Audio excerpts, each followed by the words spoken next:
Salutations, ladies and gentlemen. How's the kids? How's the family? Great, wonderful, good to hear.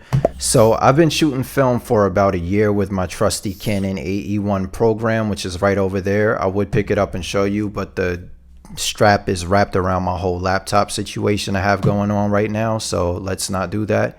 But anyway, lately I've been kind of wanting to try out a point and shoot, so I've been going to a lot of Goodwills and thrift stores in the area and just trying to see what I can find. What I saw sitting all alone on a shelf looking all sexy was this Pentax IQZoom 700. It was only $3.99, so I figured I might as well just pick it up and see how it goes. After I picked it up, I was looking online for like some guides and how-tos and reviews, anything like that on this camera, and I saw that there were really none, so I figured why not do a short little how-to with the basics, a little short basic user guide on how to use it. Also just test it out and see how it performs. So without further ado, let's get into it and see what it's capable of. So this is the Pentax IQZoom 700, which is a 35mm film camera originally released back in 1989. There's a whole line of these IQZooms that mostly serve different purposes, such as different features and different zoom ranges. The zoom range on this one goes from 35mm to 70mm, which is, in my opinion, a pretty good range for everyday use. The aperture on this lens goes from 3.5 to 6.7, so it's not going to be the greatest in low light, but compared to some of the other point and shoots out there, 3.5 isn't too bad. Just know that as you zoom out, the aperture is going to narrow, which means it's going to be worse in low light. So first thing you're going to do is grab a small Phillips screwdriver. This particular one that I was just holding did not actually work, so I grabbed one out of a small one out of a eyeglass fixer kit thingy, and that worked perfectly. And then you're gonna turn that screw.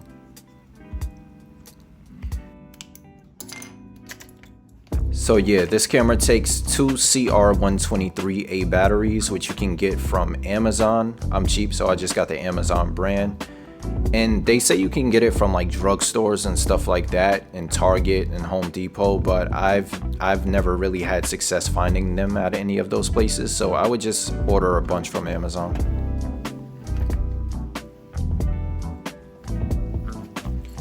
So if you're lucky, if you buy this used, there'll be a sticker in it that shows you how to put the batteries in, but holding the front of the camera towards you, the one with the positive terminal goes up in the one closest to you, and the negative terminal goes up in the one furthest from you.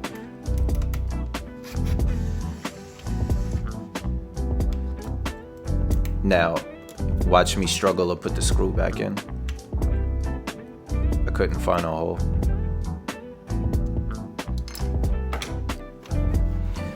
And then you're gonna clean this bad boy off. I also cleaned it with a Lysol wipe, which you're not really supposed to do, but I got it from a thrift store. I wasn't gonna not do that, you know.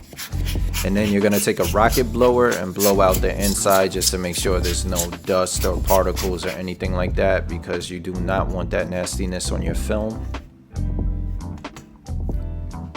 And now allow me to show you how to load the film. This is some Portra 400. I'm broke, so I usually don't buy Portra 400 because you have to be like rich to afford Portra 400. So I normally get Kodak Gold 200, which is my favorite, but I digress. All right, so take the film leader, place it all the way over to the left side of the camera. You just kind of want to lay it there, but make sure it's kind of touching the left wall. Now, contrary to Bruno Mars and Anderson .Paak, you will not be leaving the door open. You're going to close that door and listen to the camera do its magic. And if you loaded the film right, it's going to say 1 right there.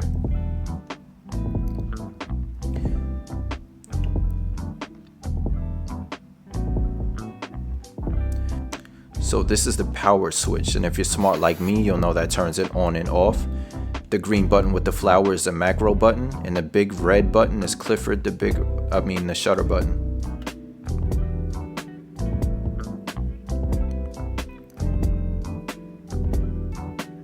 So if you half press the shutter button, it's going to show you how many pictures you have left, which is pretty handy. So let's cycle through the modes. So that is flash always on, so it's going to flash no matter what. That's flash always off. And this is exposure compensation, so if you're shooting something backlit, you're gonna want to use that. And B is for bulb mode, so as long as you hold down the shutter button, it's gonna stay open. And that's bulb mode with flash. So these are the drive modes. This is continuous shooting, so it's gonna shoot as long as you're holding the shutter. This is the 10-second self timer. This is the self timer that takes 2 pictures. And this is for shooting multiple exposures. Now the C button is for clear, which basically sets everything back to default. So let me enable some more modes. Now watch me struggle to press this button. And yeah, it basically just clears everything off and sets it back. Now just to demonstrate, this is how much the lens extends when you go to this telephoto end, which is 70 millimeters. And if yours isn't broken, like this one, which I find out later, it won't make that noise. So take note of these 2 little bulbs to the left of the viewfinder. The top one, AF, is going to light green when you half press the shutter and it focuses on whatever you're pointing at. The bottom one is for flash, and that's gonna light up red when it's too dark and the flash needs to light up.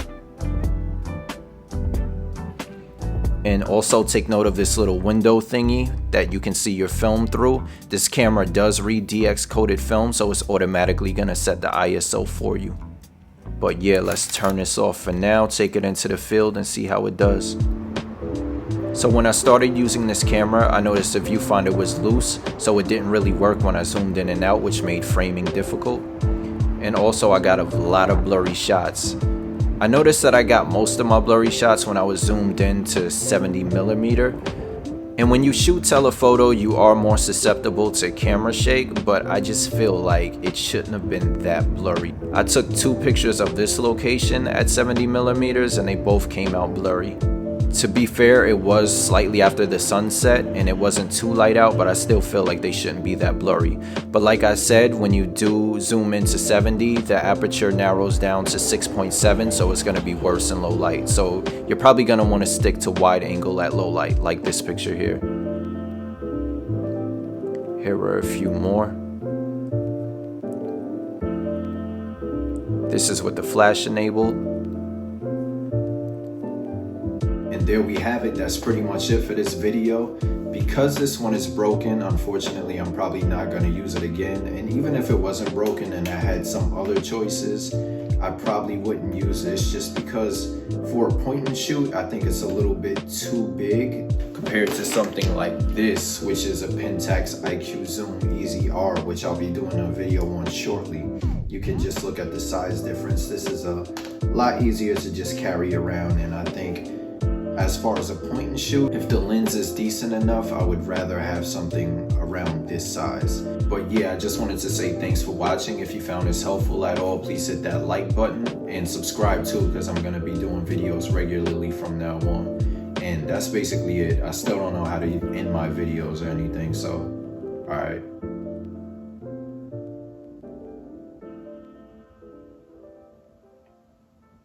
Yeah.